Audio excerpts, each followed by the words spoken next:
Jason, welcome back. Thanks, Dan. This week, we're going to talk about some of the skills and the competencies in these competitions. I believe you developed a matrix that shows the activities in these competitions and what these competitions can do to develop competencies and skills. Absolutely, and the matrix is meant to be suggestive, not exhaustive, and it's meant to help somebody find either a competition to compete in based on the type of skill they want to develop, or if they want to develop a certain skill, that's the competition they need to do.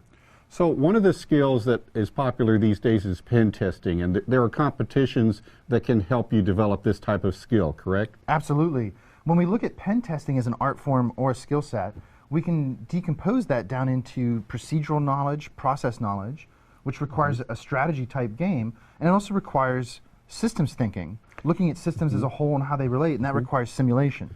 And a system administration skill is something that several of these competitions develop. If you're playing CCDC and you're on the blue team, if you're playing a Cyber Patriot type competition, this is a very valuable skill that this competition will help develop. Absolutely. In fact, it kind of reiterates the importance of the defensive competitions related to the offensive competitions.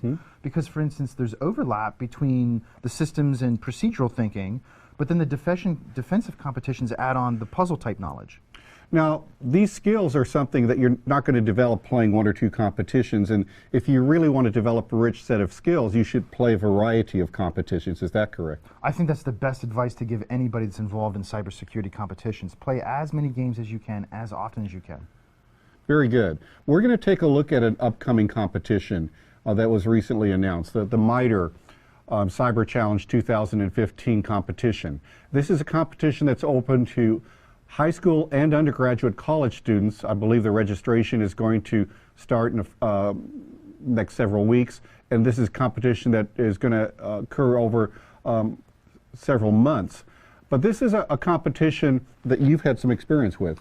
Yeah, it's an exceedingly well put together competition, and it's a well designed competition in the sense that it considers not only the learning objectives from like a high school undergraduate program standpoint, but also the game design elements. And they, on their announcement, talk about specific skills that the competition will help you develop.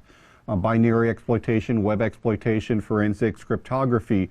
So it's possible for a competition to develop several different skills.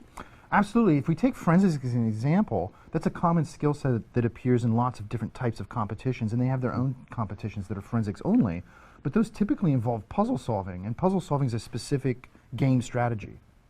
Thank you, Jason. Thanks again, Dan.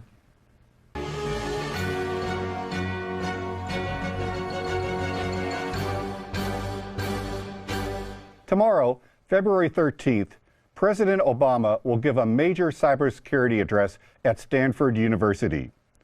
We would like to see President Obama do something just as important.